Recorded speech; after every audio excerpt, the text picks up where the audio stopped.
Assalamualaikum warahmatullahi wabarakatuh. Alhamdulillahirrabbilalamin.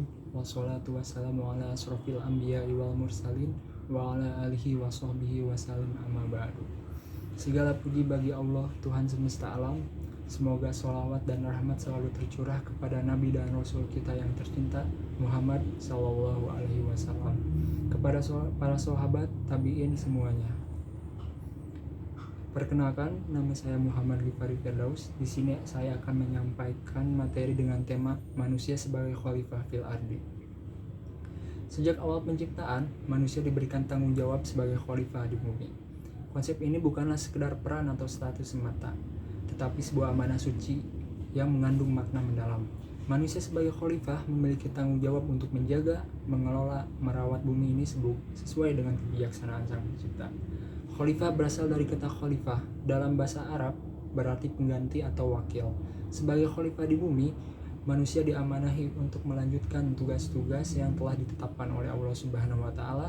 Hal ini mencakup memelihara alam, keadilan sosial, pengembangan ilmu pengetahuan, dan pengelolaan sumber daya alam dengan bijaksana.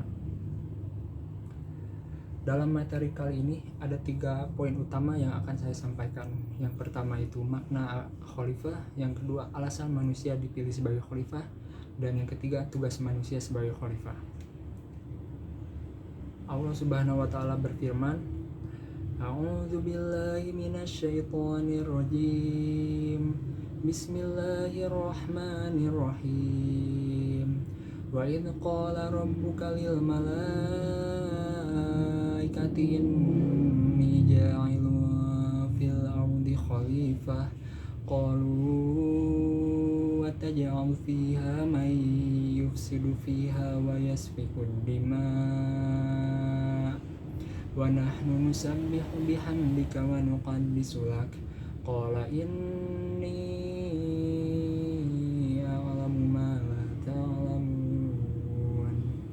Ingatlah ketika Tuhanmu berfirman kepada malaikat, Aku hendak menjadikan khalifah di bumi. Mereka berkata, Apakah engkau hendak menjadikan orang yang merusak dan menumpahkan darah di sana, sedangkan kami bertasbih memujimu dan menyucikan namamu?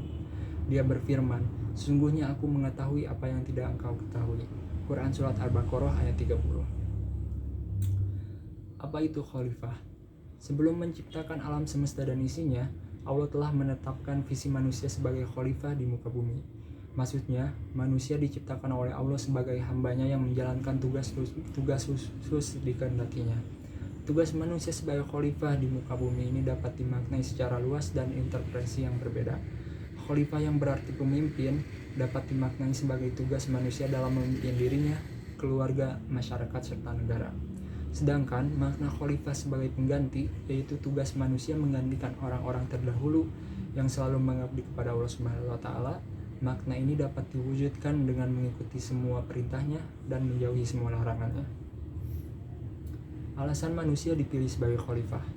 Dalam hal ini, Syekh Abdul Wahab An-Najjar dalam kitabnya Qasas Al-Anbiya halaman 21 menjelaskan hikmah ilahiyah, mengapa manusia dipilih sebagai khalifah dibandingkan malaikat? Ia berkata demikian, tidaklah samar bahwa pengangkatan Adam sebagai khalifah di bumi mengandung makna yang luhur dari hikmah ketuhanan yang tidak diketahui oleh malaikat. Jika Allah Ta'ala menjadikan malaikat sebagai khalifah di bumi, mereka tidak akan mengetahui rahasia yang terkandung pada alam raya.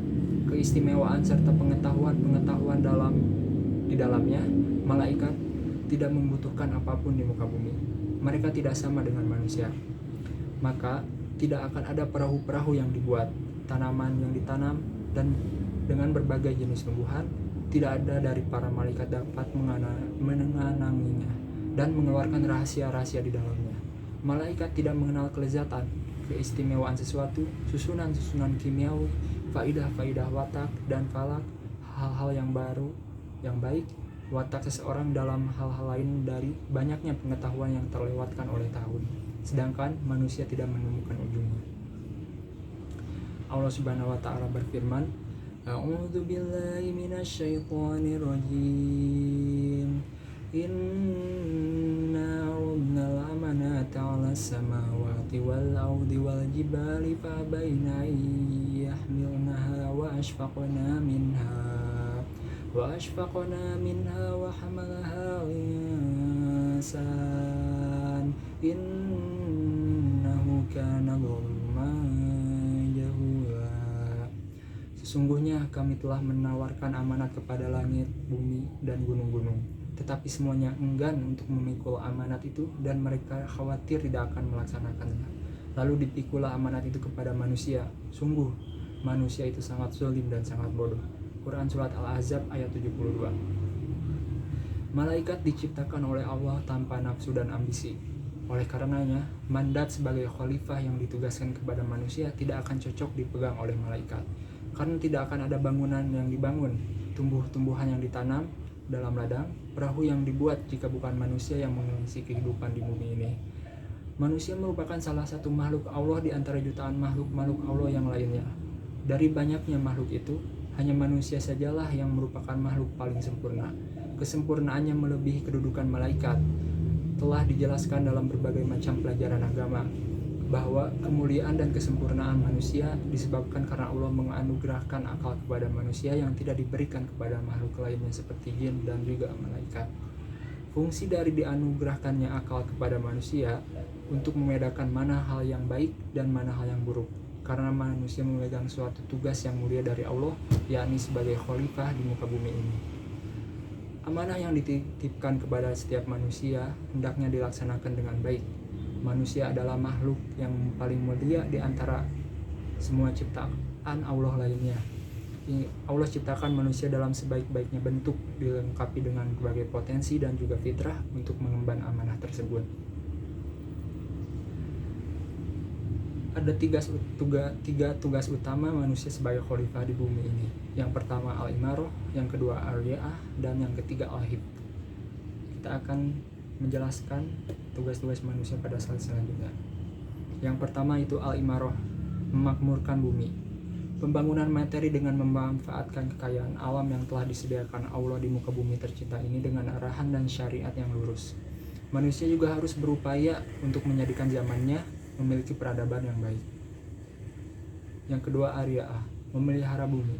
Manusia ditugaskan oleh Allah Subhanahu wa Ta'ala untuk menjaga dan memelihara bumi dari kerusakan atau kehancuran alam, baik itu disebabkan alam sendiri maupun oleh tangan-tangan para manusia itu sendiri.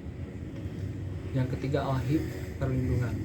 Manusia juga ditugaskan untuk melindungi bumi dan seisinya, yang terkandung atas 5 pokok kehidupan, yaitu agama, jiwa manusia, harta kekayaan, akal pikiran, dan juga keturunan. Jadi dalam materi ini kita dapat menyimpulkan bahwa manusia merupakan makhluk yang mulia di mata Allah Subhanahu wa Ta'ala. Maka dari itu, kita umat manusia diberikan amanah untuk menjadi khalifah di bumi ini. Sudah seharusnya kita menjaga dan memelihara bumi ini dari kehancuran yang mirisnya banyak dilakukan oleh tangan manusia itu sendiri. Allah Subhanahu wa Ta'ala memberikan gelar khalifah kepada manusia sebagai ujian juga sekaligus penghormatan. Dengan betapa besarnya peran manusia di bumi ini, kita harus menjalankan amanah dan tugas-tugas yang diberikan dengan memakmurkan, memelihara, dan melindungi bumi.